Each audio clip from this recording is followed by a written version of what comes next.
Hi guys, welcome to Aruna teach Kannada YouTube channel. So ಇವತ್ತಿನ ವಿಡಿಯೋದಲ್ಲಿ third year BA KSUನಲ್ಲಿ ಯಾರು exam ಕೊಟ್ಟಿದ್ದಾರೆ, ಸೊ ಅವರಿಗೆ ಟೆಕ್ಸ್ಟ್ ಬುಕ್ 3 ಅಂದರೆ ಪತ್ರಿಕೆ 3, ಅದರಲ್ಲಿ ಟೆಕ್ಸ್ಟ್ ಬುಕ್ಕಲ್ಲಿ ಬ್ಲಾಕ್ 4ನಲ್ಲಿ ಬರುವಂತಹ ರನ್ನನ ಗದ ಯುದ್ಧ ಸಂಗ್ರಹ. ಸೊ ಇದರ ಆಗಲೇ ಘಟಕ 19 ಹಾಗೆ 20ನ ಒಂದು ವಿಡಿಯೋದಲ್ಲಿ ಮುಗಿಸಿದ್ದೀನಿ. ಸೊ ಆ ವಿಡಿಯೋವನ್ನು ಕೂಡ ನೋಡಿ, ನಿಮಗೆ ಅರ್ಥ ಆಗುತ್ತೆ. ಹಾಗೆ ವಸ್ತು ವಿಷಯವನ್ನು ಕೂಡ ನಿಮಗೆ ವಿಡಿಯೋ ಮಾಡಿ ಅಪ್ಲೋಡ್ ಮಾಡಿದ್ದೀನಿ. ಸೊ ಆ ವಿಡಿಯೋನ ನೋಡಿ ನಂತರ ಈ ವಿಡಿಯೋನ ನೋಡಿ. ಸೊ ಅದೆಲ್ಲ ನೋಡಿದ್ರೆ ನೀವು ಈ ವಿಡಿಯೋ ನೋಡಿದ್ರೆ ನಿಜ ಅರ್ಥ ಆಗಲ್ಲ. ಸೊ ಇವತ್ತು ಪಾತ್ರ ಪರಿಚಯದ ಬಗ್ಗೆ, ದ ಮೇನ್ ಗದಯುದ್ಧದ ಏನು ಸ್ಟೋರಿ ಏನಿದೆ ಅದನ್ನು ನಾವು ಬರೀಲಿಕ್ಕೆ ಹೆಲ್ಪ್ ಆಗುತ್ತೆ. ಸೊ ಇದಂತೂ ನಿಮಗೆ 5 ಮಾರ್ಕ್ಸ್ ಆ್ಯಂಡ್ 10 ಮಾರ್ಕ್ಸ್ಗೆ ಕೀಳೇ ಕೇಳ್ತಾರೆ, ಮಿಸ್ ಆಗಿಲ್ಲ. ಸೊ ಈ ಒಂದು ಬ್ಲಾಕ್ 4ಇಂದ ನಿಮಗೆ 15 ಮಾರ್ಕ್ಸ್, ಒಂದು 10 ಮಾರ್ಕ್ಸ್ಗೆ ಹಾಗೆ ಇನ್ನೊಂದು 5 ಮಾರ್ಕ್ಸ್ಗೆ ಇದ್ದೇ ಇರುತ್ತೆ, ನೋ ಡೌಟ್ ಅಬೌಟ್ ಇಟ್ ಅಂತ ಹೇಳ್ತಾ. ಸೊ ಇವತ್ತಿನ ವಿಡಿಯೋ ಪಾತ್ರ ಪರಿಚಯ. ಇದರಲ್ಲಿ ನಾವು ಉದ್ದೇಶ, ಪೀಠಿಕೆ, ಹಾಗೆ ಭೀಮ, ದುರ್ಯೋಧನ, ದ್ರೌಪದಿ, ಸಂಜಯ, ಗಾಂಧಾರಿ, ಧೃತರಾಷ್ಟ್ರ ಇದರ ಬಗ್ಗೆ ತಿಳಿದುಕೊಳ್ಳೋಣ, ಆಯಿತಾ. ಸೊ ವಿಡಿಯೋ ಎಂಡ್ವರೆಗೂ ಸ್ಕಿಪ್ ಮಾಡಿದೆ ನೋಡಿ. ಸೊ ಸಾಧ್ಯ ಆದರೆ ಇವತ್ತಿನ 30 ಮಿನಿಟ್ಸ್ ಆದರೆ ಒಂದು ವಿಡಿಯೋ ಮುಗಿಸ್ತೀನಿ.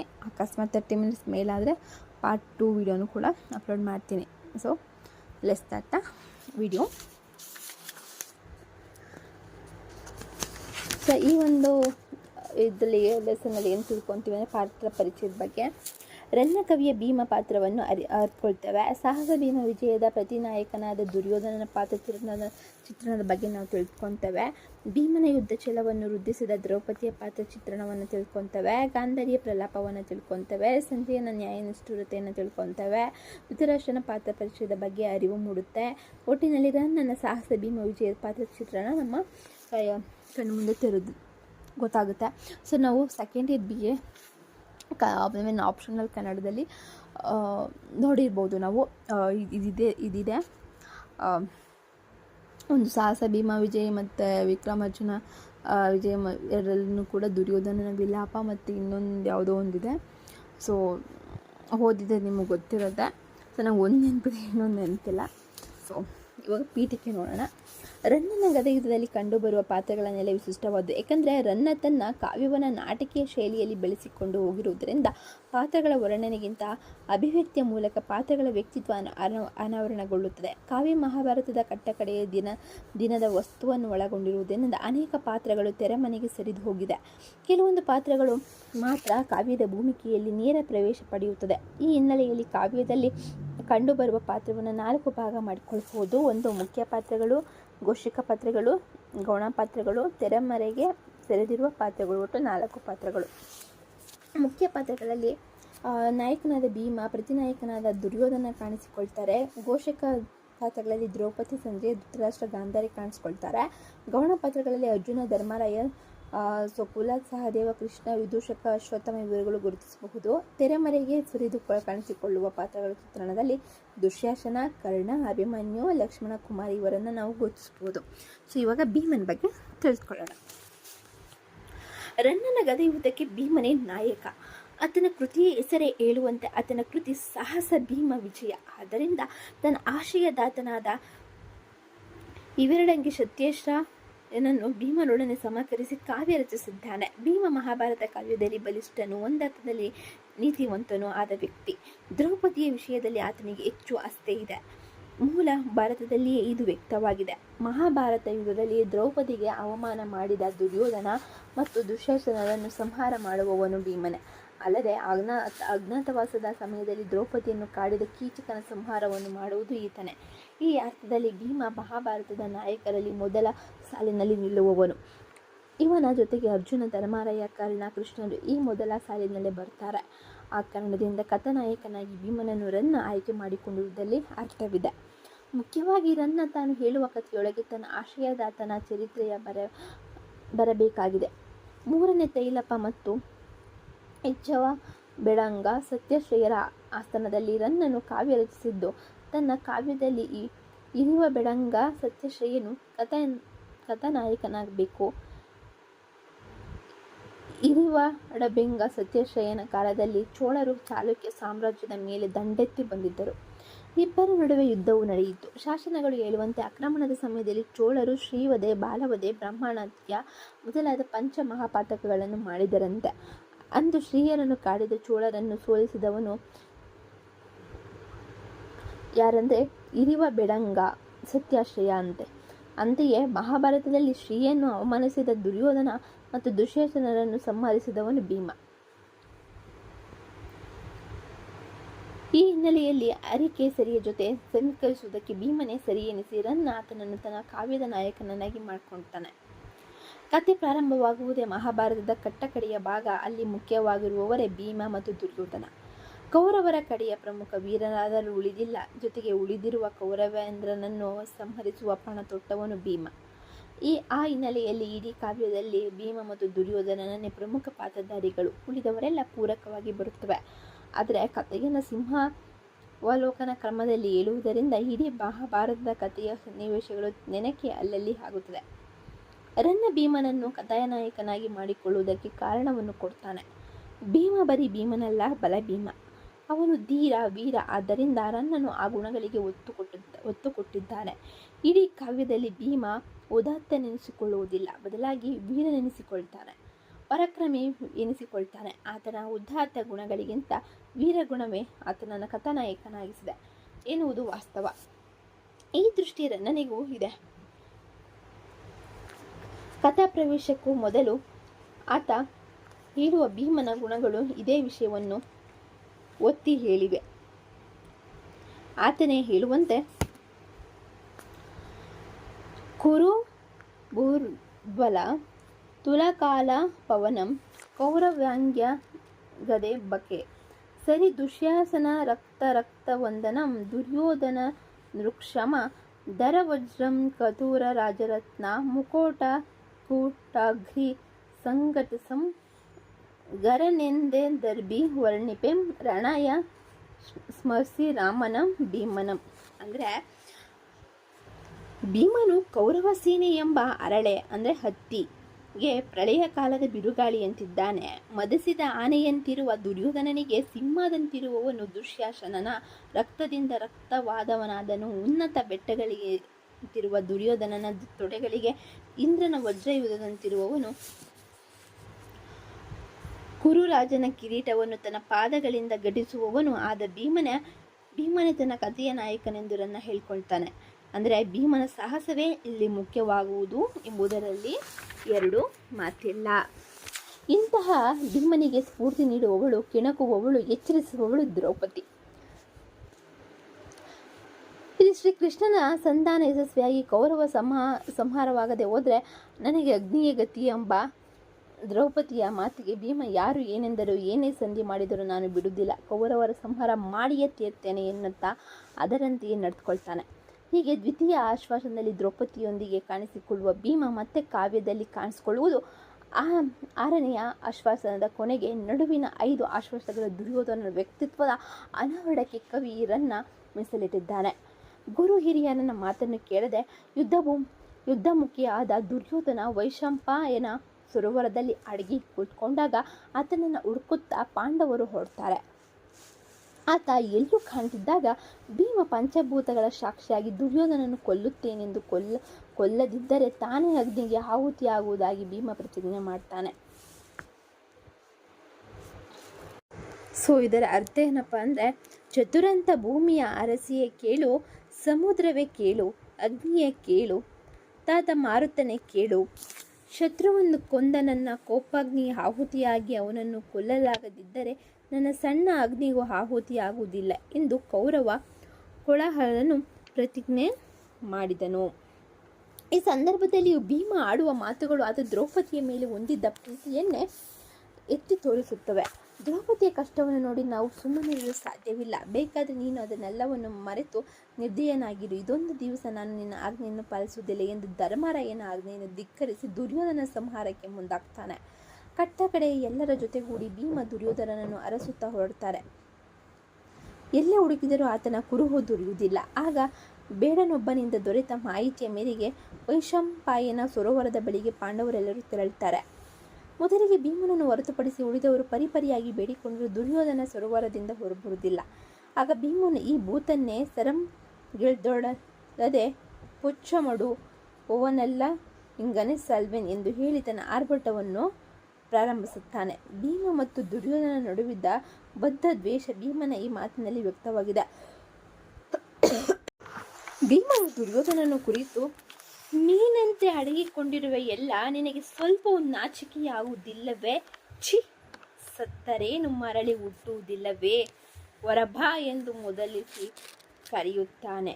ದುರ್ಯೋಧನ ಮಾಡಿದ ಪ್ರತಿಯೊಂದು ಕೃತ್ಯವನ್ನು ನೆನಪಿಸುತ್ತಾ ಅಬ್ಬರದಿಂದ ಗರ್ಜಿಸುತ್ತಾನೆ. ಭೀಮನ ಸಿಂಹ ಗರ್ಜನೆಗೆ ಸರೋವರದ ಎದೆಯೇ ಹಾರಿತೇನೋ ಎಂಬಂತೆ ಅಲ್ಲಿನ ಜಲಪಕ್ಷಿಗಳು ಹಾರಿ ಹೋಗುತ್ತವೆ, ಕಮಲಗಳು ಸುಟ್ಟು ಹೋಗುತ್ತವೆ, ಜಲಚರಗಳು ಕೆಲಮಟ್ಟಿಗೆ ಬೆಂದು ಹೋಗುತ್ತವೆ. ಸರೋವರದ ಮರಳು ಉರಿ ಕಡಲಿಗೆ ಕಾಯಿಸಿದ ಮರಳಿನಂತೆ ಕಾವೇರಿರುತ್ತದೆ. ಆದರೆ ಭೀಮನ ಕೋಪ, ಹಠಾಸ ಯಾವ ರೀತಿ ಇತ್ತು ಎಂಬುದನ್ನು ಈ ವರ್ಣನೆ ನಮ್ಮ ಕಣ್ಣಿಗೆ ಕಟ್ಟಿಕೊಡುತ್ತದೆ. ಸರೋವರದ ನೀರು ಕುದಿಯತೊಡಗುತ್ತದೆ. ಭೀಮನ ಕೋಪ ತಾಪಕ್ಕೆ ಪರಿಸರವೇ ಈ ರೀತಿ ಅಲ್ಲೋಲ ಕಲ್ಲೋಲವಾಗುತ್ತಿರಬೇಕಾದರೆ ದುರ್ಯೋಧನ ಸುಮ್ಮನಿರಲು ಸಾಧ್ಯವೇ? ಖಂಡಿತ ಇಲ್ಲ. ಅದಕ್ಕೆ ಕವಿ ಹೇಳ್ತಾನೆ, ಭೀಮನ ಮಾತುಗಳಿಗೆ ನೀರೊಳಗಿದ್ದು ಬೆವರಿದ ದುರ್ಯೋಧನನಿಗೆ ಜಲಸ್ತಂಭನ ಮಾತ್ರವೆಲ್ಲ ಮರೆತು ಹೋಗುತ್ತದೆ.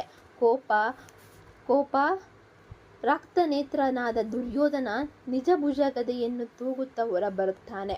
ಹೊರಬಂದ ದುರ್ಯೋಧನನಿಗೂ ಭೀಮನಿಗೂ ಗದಾಯುದ್ಧ ಏರ್ಪಾಡಾಗುತ್ತದೆ. ಪರಸ್ಪರರು ಮೊದಲಿನ ಸುತ್ತ ಗದಾ ಪ್ರಹಾರ ಮಾಡುತ್ತಾರೆ. ಅಂದರೆ ಗದೆ ಇರುತ್ತಲ್ಲ ಭೀಮನದು, ಅದರಲ್ಲಿ ಗುದ್ದಾಡ್ತಿರ್ತಾರಂತೆ. ಭೀಮನು ದುರ್ಯೋಧನನಿಗೆ ಒಂದೊಂದು ಏಟನ್ನು ಕೊಡುವುದಕ್ಕೂ ಒಂದೊಂದು ಕಾರಣವನ್ನು ಕೊಡ್ತಾನೆ. ಇದು ಅರಗಿನ ಮನೆಯ ಬೆಂಕಿಗಾಗಿ, ಇದು ಘೋರ ವಿಷನ್ನವನ್ನು ಒಣಬಡಿಸಿದ್ದಕ್ಕಾಗಿ, ಇದು ಮೋಸದ ಜೂಜಾಟಕ್ಕಾಗಿ, ಇದು ದ್ರೌಪದಿಯನ್ನು ಅವಮಾನ ಮಾಡಿದುದಕ್ಕಾಗಿ ಎಂದು ದುರ್ಯೋಧನ ಕಾಲುಗಳಿಗೆ, ತೋಳುಗಳಿಗೆ, ಎದೆಗೆ, ಕೆನ್ನೆಗೆ, ನೆತ್ತಿಗೆ ತನ್ನ ಪ್ರಚಂಡ ಗದೆಯಿಂದ ಹೊಡೆಯುತ್ತಾನೆ. ಈ ಸಂದರ್ಭದಲ್ಲಿ ವಿದ್ವಾಂಸರು ಗುರುತಿಸಿರುವಂತೆ ದುರ್ಯೋಧನನ ಪಾತ್ರಕ್ಕೆ ಹೆಚ್ಚು ಮೌಲ್ಯವನ್ನು, ಭೀಮನ ಪಾತ್ರಕ್ಕೆ ಕಳಂಕವೊಂದನ್ನು ಕಾವ್ಯದಲ್ಲಿ ತಂದಿರುವುದನ್ನು ಕಾಣಬಹುದು. ಹೀಗೆ ಗದಾಯುದ್ಧ ನಡೆಯುವಾಗ ಒಮ್ಮೆ ದುರ್ಯೋಧನನ ಹೊಡೆದ ಪ್ರಹಾರಕ್ಕೆ ಭೀಮ ಮೂರ್ಛೆ ಹೋಗಿ ನೆಲದ ಮೇಲೆ ಬೀಳ್ತಾನೆ. ಮೂರ್ಛೆ ತಪ್ಪಿದವನನ್ನು ಒಡೆಯಬಾರದೆಂಬ ನೀತಿ ಅರಿತ ದುರ್ಯೋಧನ ಆಕಾಶಕ್ಕೆ ನೆಗೆದು ತನ್ನ ಗದೆಯಿಂದ ಭೀಮನಿಗೆ ಗಾಳಿಯನ್ನು ಬೀಸುತ್ತಾನೆ. ತದನಂತರ ಎಚ್ಚೆತ್ತ ಭೀಮನಿಗೂ ದುರ್ಯೋಧನನಿಗೂ ಗದಾಯುದ್ಧ ಮುಂದುವರಿಯುತ್ತದೆ. ಒಮ್ಮೆ ಆಕಾಶದತ್ತ ನೆಗೆದು ಒಡೆಯಬೇಕೆಂದು ದುರ್ಯೋಧನನ ಮೇಲೆ ಆರಿದಾಗ ಅಲ್ಲೇ ಇದ್ದ ಕೃಷ್ಣ ಭೀಮನಿಗೆ ತನ್ನ ತೊಡೆಯನ್ನು ತಟ್ಟಿ ಸನ್ನೆಯನ್ನ ನೀಡ್ತಾನೆ. ಇದನ್ನು ಅರಿತ ಭೀಮ ಮರ್ಮಸ್ಥಾನದಲ್ಲೇ ದುರ್ಯೋಧನನ ಜೀವ ಇರುವುದನ್ನು ಅರಿತು ಮೇಲೆ ಆರಿ ಬರುತ್ತಿದ್ದ ದುರ್ಯೋಧನನ ತೊಡೆಗೆ ಬಲವಾದ ಪೆಟ್ಟನ್ನು ಕೊಡುತ್ತಾನೆ. ಅದರ ಹೊಡೆತಕ್ಕೆ ತೊಡೆ ಮುರಿದ ದುರ್ಯೋಧನ ನೆಲದ ಮೇಲೆ ದಪ್ಪನೆ ಬೀಳ್ತಾನೆ. ಈ ಸಂದರ್ಭದಲ್ಲಿ ಭೀಮ ದುರ್ಯೋಧನನ ತೊಡೆಗೆ ನೇರವಾಗಿ ಹೊಡೆದುದು ತಪ್ಪೆಂದು ಹಲವರ ಅಭಿಪ್ರಾಯ. ಆದರೆ ಕವಿರನ್ನ ಅದರ ಚಿಕಿತ್ಸೆಗೆ ಹೋಗುವುದಿಲ್ಲ, ತಪ್ಪು ಮಾಡಿದನೆಂದು ಹೇಳುವುದಿಲ್ಲ. ಬಿದ್ದವನನ್ನು ಒಡೆಯಬಾರದೆಂಬ ಮಾತನ್ನು ಭೀಮ ಬಿದ್ದ ಸಂದರ್ಭದಲ್ಲಿ ರನ್ನ ಹೇಳುತ್ತಾನಾದರೂ ಭೀಮ ದುರ್ಯೋಧನನ ತೊಡೆಗೆ ಹೊಡೆದ ಸಂದರ್ಭದಲ್ಲಿ ತಾನಾಗಲಿ ಅಥವಾ ಬೇರೆ ಪಾತ್ರಗಳ ಮೂಲಕವಾಗಲಿ ತಪ್ಪೆಂದು ಇಳಿಸುವುದು ಇಲ್ಲ. ಆದರೆ ಮುಂದೆ ತೊಡೆ ಮುರಿದು ಬಿದ್ದ ದುರ್ಯೋಧನ ಕಿರೀಟ ಭಂಗ ಮಾಡಲು ಭೀಮ ಮುಂದಾಗುತ್ತಾನೆ. ಬಲರಾಮ ಮೊದಲಾದವರನ್ನು ಅದನ್ನು ತಡೆದರೂ ಅದಾವುದನ್ನು ಲೆಕ್ಕಿಸದ ದುರ್ಯೋಧನ ಕಿರೀಟ ಭಂಗವನ್ನು ಭೀಮ ಮಾಡ್ತಾನೆ. ಆ ಮೂಲಕ ತನ್ನ ಪ್ರತಿಜ್ಞೆ ಮಾಡಿ ಊರು ಭಂಗ ಮತ್ತು ಕಿರೀಟ ಭಂಗವನ್ನು ಭೀಮ ನೆರವೇರಿಸಿಕೊಳ್ಳುತ್ತಾನೆ.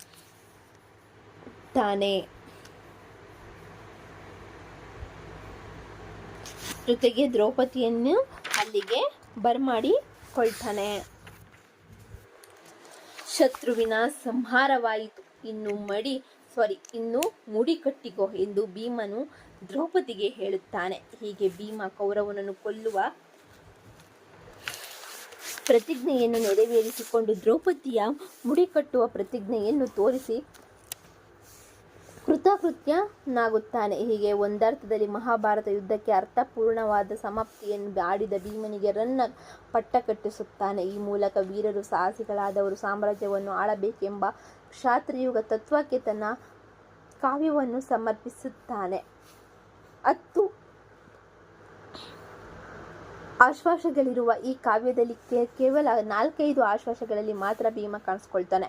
ಇನ್ನುಳಿದ 5 ಆಶ್ವಾಸಗಳು ದುರ್ಯೋಧನಿಗೆ ಮೀಸಲಾಗಿ ಆತನ ವ್ಯಕ್ತಿತ್ವ ರನ್ನನಿಗೆ ಅರಿಯದೆ ಅರೆಯದಿಗೆ ಉನ್ನತ ಮಟ್ಟಕ್ಕೆ ಹೋಗುತ್ತದೆ. ಕಾವ್ಯ ನಾಯಕನಾದ ಭೀಮ ಎಲ್ಲಿ ಗೌಣ್ಯವಾಗಿ ಬಿಡುವನೋ ಎನ್ನುವ ವೇಳೆಗೆ ಮತ್ತೆ ಕಾವ್ಯದ ಅಖಾಡಕ್ಕೆ ಭೀಮ ಜಿಗಿಯುತ್ತಾನೆ. ಹೀಗೆ 6 ಆಶ್ವಾಸದಲ್ಲಿ ಕಾಣಿಸಿಕೊಳ್ಳುವ ಈ ಕಾವ್ಯದಲ್ಲಿ ಕೇವಲ 4-5 ಆಶ್ವಾಸಗಳಲ್ಲಿ ಮಾತ್ರ ಭೀಮ ಕಾಣಿಸಿಕೊಳ್ತಾನೆ. ಇನ್ನುಳಿದ 5 ಆಶ್ವಾಸಗಳು ದುರ್ಯೋಧನಿಗೆ ಮೀಸಲಾಗಿ ಆತನ ವ್ಯಕ್ತಿತ್ವ ರನ್ನನಿಗೆ ಅರಿತು ಅರಿಯದೆ ಉನ್ನತ ಮಟ್ಟಕ್ಕೆ ಹೋಗುತ್ತದೆ. ಕಾವ್ಯ ನಾಯಕನಾದ ಭೀಮ ಎಲ್ಲಿ ಗೌಣ್ಯವಾಗಿ ಬಿಡುವನು ಎನ್ನುವ ವೇಳೆಗೆ ಮತ್ತೆ ಕಾವ್ಯದ ಅಖಾಡಕ್ಕೆ ಭೀಮ ಜಿಗಿಯುತ್ತಾನೆ. ಹೀಗೆ 6 ಆಶ್ವಾಸದಲ್ಲಿ ಕಾಣಿಸಿಕೊಳ್ಳುವ ಭೀಮ ಕೊನೆಯ ಆಶ್ವಾಸದವರೆಗೆ ಅಟ್ಟಹಾಸ ಮತ್ತು ಪರಾಕ್ರಮದಿಂದ ಮೆರೆಯುತ್ತಾನೆ. ಕ್ಷಾತ್ರ ತೇಜಸ್ಸಿನಿಂದ ವಿಜೃಂಭಿಸುತ್ತಾನೆ. ಕೆಲವು ಸಂದರ್ಭಗಳಲ್ಲಿ ರನ್ನನಿಗೆ ದುರ್ಯೋಧನ ಕಡೆಗೆ ಹೆಚ್ಚು ಒಲವಿರುವಂತೆ ಕಂಡು ಬಂದರೂ ಆತನ ಕಥಾನಾಯಕನ ಭೀಮನೆನ್ನುವುದನ್ನು ನಾವು ಮರೆಯಬಾರದು. ಅದರಿಂದಲೇ ವಿದ್ವಾಂಸರು ಹೇಳುವುದು, ಭೀಮನನ್ನು ಇಳಿಸಿಲ್ಲ, ದುರ್ಯೋಧನನ್ನು ಏರಿಸಿದ್ದಾನೆ ಅಷ್ಟೇ. ನೆಕ್ಸ್ಟ್ ಇವಾಗ ದುರ್ಯೋಧನನ ಪಾತ್ರ ನೋಡೋಣ. ರನ್ನನ ಕೈಯಲ್ಲಿ ದುರ್ಯೋಧನ ಮಹಾನುಭಾವನಾಗಿದ್ದಾನೆ. ಮೂಲ ಮಹಾಭಾರತದಲ್ಲಿ ಓರ್ವ ಖಳನಾಯಕನಂತೆ ಕಂಡುಬರುವ ದುರ್ಯೋಧನ ರನ್ನನ ಕಾವ್ಯದಲ್ಲಿ ಪ್ರೀತಿ, ಪ್ರೇಮ, ಸ್ನೇಹ ಮತ್ತು ಕರುಣೆಯ ಸಹಕಾರ ಮೂರ್ತಿಯಾಗಿ ಮರುರೂಪ ಪಡೆದಿದ್ದಾನೆ. ಪಂಪನಲ್ಲಿಯೇ ದುರ್ಯೋಧನನ ಪಾತ್ರ ಒಂದಿಷ್ಟು ಔನ್ನತ್ಯಕ್ಕೇರುವುದು ಕಂಡುಬರುತ್ತಾದರೂ ರನ್ನನಲ್ಲಿ ಕಾಣಿಸಿಕೊಳ್ಳುವಂತೆ ಕಾವ್ಯದೊಳಗೆ ಅಗ್ರಸ್ಥಾನವನ್ನು ಅಲ್ಲಿ ಪಡೆಯುವುದಿಲ್ಲ. ರನ್ನನಿಗೆ ದುರ್ಯೋಧನನ ಮೇಲೆ ತುಂಬ ಅನುಕಂಪವಿರುವಂತೆ ಕಂಡುಬರುತ್ತದೆ. ತನ್ನ ಕೃತಿಯ ಹೆಸರು ಸಾಹಸ ಭೀಮ ವಿಜಯವನಾದರೂ ಕಾವ್ಯದ ಬಹುಭಾಗ ದುರ್ಯೋಧನಿಗೆ ಮೀಸಲಾಗಿದೆ. ಜೊತೆಗೆ ಭೀಮನ ಪಾತ್ರವನ್ನು ಕವಿ ಕಡೆದು ನಿಲ್ಲಿಸುವಾಗ ಶೌರ್ಯ, ಪರಾಕ್ರಮ, ಅಟ್ಟಹಾಸಗಳೇ ಪ್ರಮುಖವೆನಿಸುತ್ತದೆ. ಆದರೆ ದುರ್ಯೋಧನನ ಪಾತ್ರ ಅಂತಹುದಲ್ಲ. ಆತನನ್ನು ಚಿತ್ರಿಸುವ ಪ್ರತಿ ಸಂದರ್ಭದಲ್ಲಿಯೂ ಮಾನವೀಯತೆಯೇ ಮೈವೆತ್ತ ರೀತಿ ದುರ್ಯೋಧನನ್ನು ಕಡೆದು ನಿಲ್ಲಿಸಿದ್ದಾನೆ. ಅನೇಕ ವಿದ್ವಾಂಸರು ದುರ್ಯೋಧನನೇ ಈ ಕಾವ್ಯದ ನಾಯಕ ಎನ್ನುವಷ್ಟರ ಮಟ್ಟಿಗೆ ದುರ್ಯೋಧನ ಪಾತ್ರ ಇಲ್ಲಿ ಚಿತ್ರಿತವಾಗಿದೆ. ಕಾವ್ಯದಲ್ಲಿ ಕತೆ ಪ್ರಾರಂಭವಾಗುವುದೇ ಮಹಾಭಾರತದ ಕಟ್ಟಕಡೆಯ ದಿನದಂದು. ಗದಾಯುದ್ಧವೇ ಈ ಕಾವ್ಯದ ಮೂಲ ಉದ್ದೇಶ.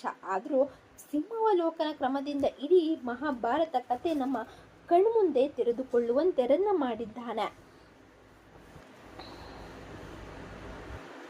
ಹಾಗೆಯೇ ಸಿಂಹಾವಲೋಕನ ಕೊಡುವುದು ಹೆಚ್ಚಾಗಿ ದುರ್ಯೋಧನ ಪಾತ್ರದ ಮೂಲಕವೇ. 2ನೇ ಆಶ್ವಾಸದಿಂದ ಅರಮನೆಯ ಆಶ್ವಾಸದವರೆಗೆ ಒಟ್ಟು 5 ಆಶ್ವಾಸಗಳು. 2, 3, 4, 5, 6 ಪರಿಪೂರ್ಣವಾಗಿ ದುರ್ಯೋಧನನಿಗೆ ಮೀಸಲು. ಈ ಸಂದರ್ಭದಲ್ಲಿ ದುರ್ಯೋಧನ ಒಬ್ಬ ಮಹಾನುಭಾವನಂತೆ ಕವಿ ಕಣ್ಣಿರಿಸಿದ್ದಾನೆ.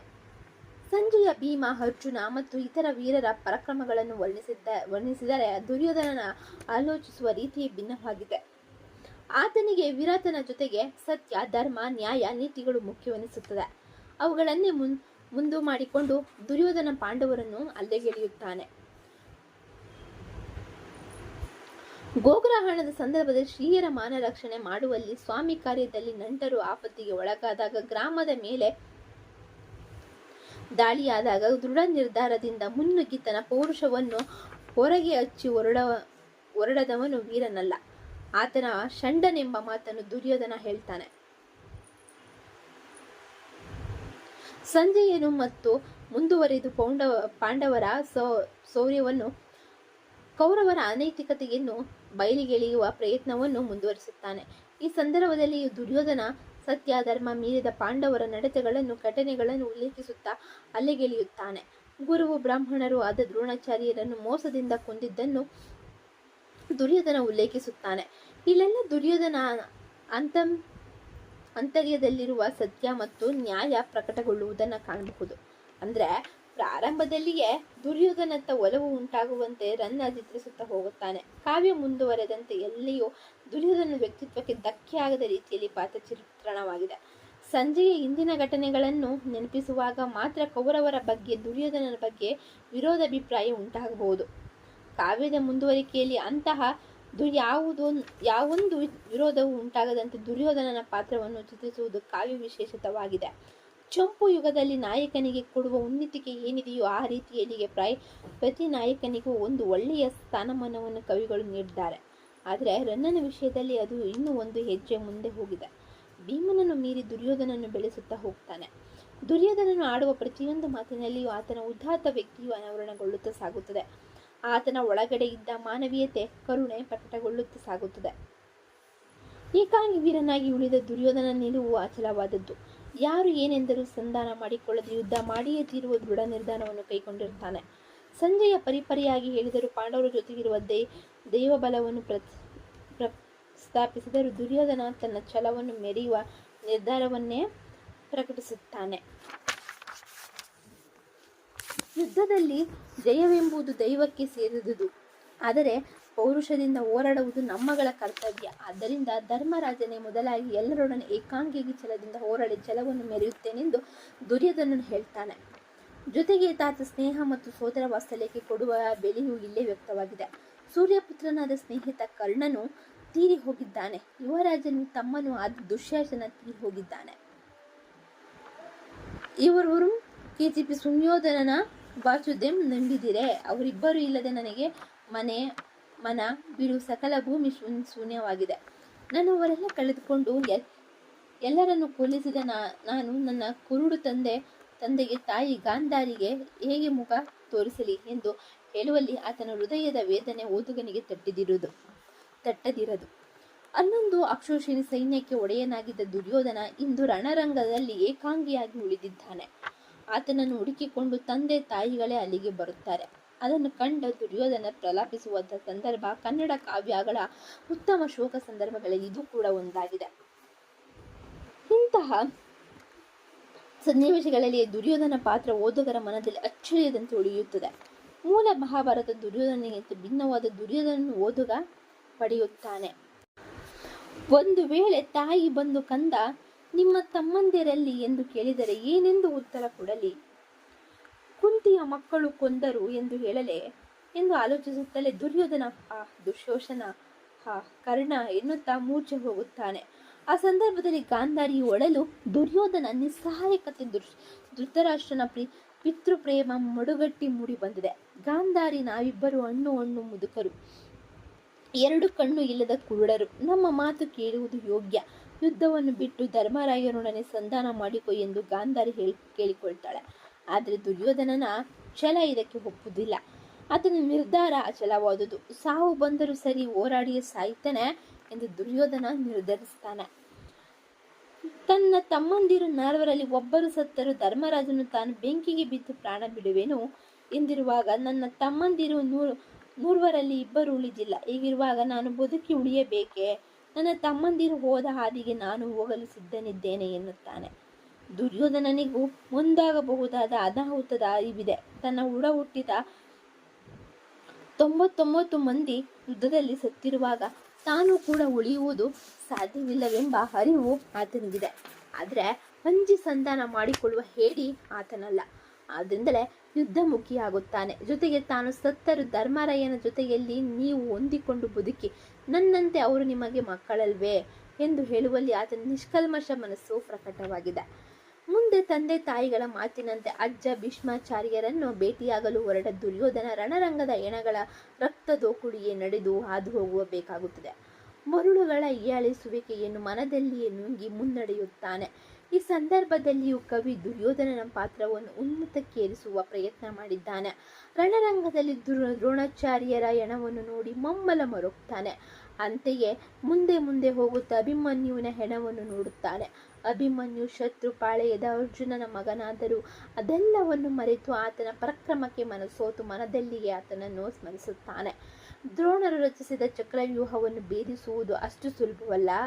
ಆದರೆ ಅದನ್ನು ಹೊಕ್ಕು ಹೋರಾಡಿದ ಅರ್ಜುನನ ಪುತ್ರನಾದ ನಿನಗೆ ಸರಿಸಮನಾದವರು ಬೇರೆ ಯಾರೂ ಇಲ್ಲ.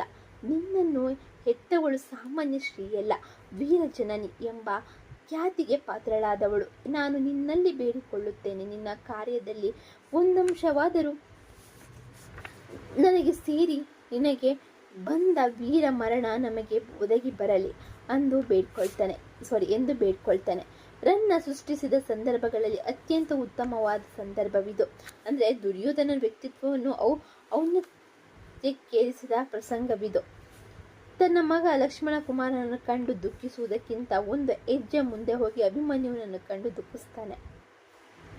ಶೌರ್ಯತನದ ಮಾತುಗಳನ್ನು ಹಾಡ್ತಾನೆ. ದುರ್ಯೋಧನಲ್ಲಿದ್ದ ನಿಷ್ಕಲ್ಮಶವಾದ ಮನಸ್ಸಿನ ಅಂತಃಕರಣದ ಭಾವಕ್ಕೆ ಉತ್ತಮ ನಿದರ್ಶನವೆಂಬಂತೆ ಈ ಸಂದರ್ಭದಲ್ಲಿ ಕವಿ ಕಡೆದು ನಿಲ್ಲಿಸಿದ್ದಾನೆ.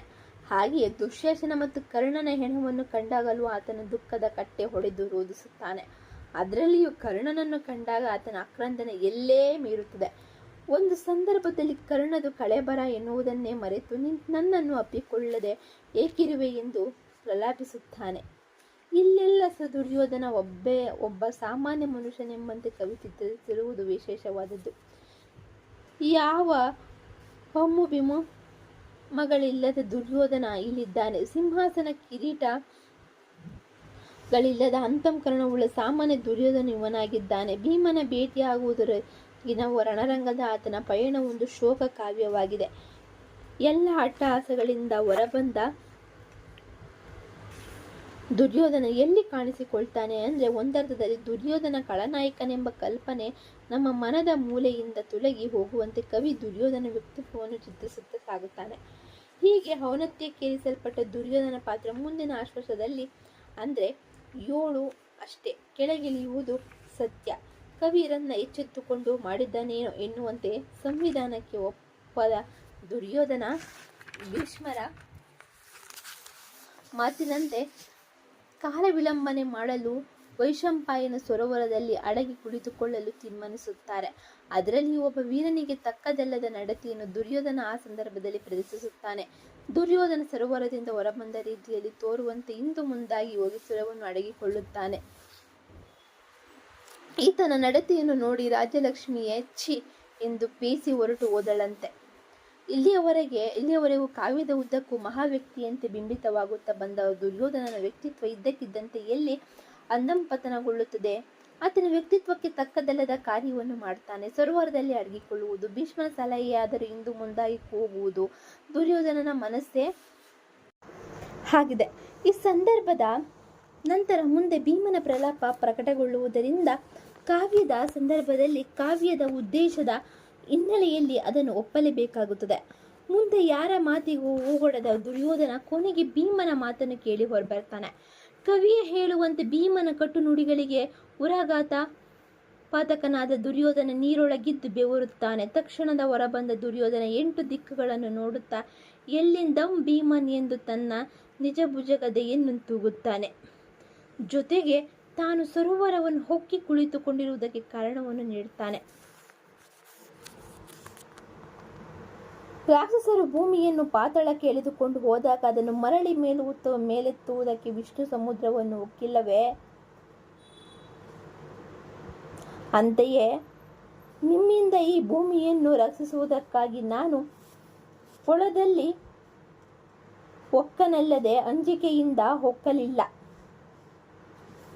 ಎಂಬ ಮಾತನ್ನು ಹಾಡ್ತಾನೆ. ಆ ಮಾತಿನ ಮೂಲಕ ಕವಿ ರನ್ನ ಇಂದಿನ ಘಟನೆಗೆ ಒಂದು ಉತ್ತಮವಾದ ಕಾರಣವನ್ನು ದುರ್ಯೋಧನದಿಂದಲೇ ಹೇಳಿಸಿದ್ದಾನೆ. ಅಂದರೆ ನಾವು ಭೀಮನಿಂದ ಓದ್ತಾ ಇರಬೇಕಾದ್ರೆ ನಮಗೆ ಈ ರೀಸನ್ ಗೊತ್ತಿರಲಿಲ್ಲ, ಅವನು ಯಾವೊಂದು ರೀಸನ್ಗೆ ಅವನು ಔತ್ಕೊಂಡ ಅಂತ. ಸೊ ಇದೇ ರೀಸನ್ ಅಂತ ನಮ್ಗೆ ಇವಾಗ ಗೊತ್ತಾಗ್ತಿದೆ ನೋಡಿ. ಕಟ್ಟ ಕಡೆಗೆ ಮತ್ತೆ ಸಂಧಾನದ ಪ್ರಸ್ತಾಪವಾದಾಗಲೂ ಅದನ್ನು ಒಪ್ಪದೆ ದುರ್ಯೋಧನ ಯುದ್ಧಕ್ಕೆ ಸಿದ್ಧನಾಗುತ್ತಾನೆ. ಸಹಜವೆಂಬಂತೆ ಭೀಮ ಮತ್ತು ದುರ್ಯೋಧನರ ನಡುವೆ ಗದಯುದ್ಧ ಏರ್ಪಡುತ್ತದೆ. ಪರಸ್ಪರರು ಮೊದಲಿಸುತ್ತಾ ಗದಪ್ರಹಾರ ಮಾಡ್ತಾರೆ. ದುರ್ಯೋಧನನು ಭೀಮನಿಗೆ ಒಂದೊಂದು ಏಟು ಕೊಡುವಾಗಲೂ ಒಂದೊಂದು ಕಾರಣ ನೀಡುತ್ತಾನೆ.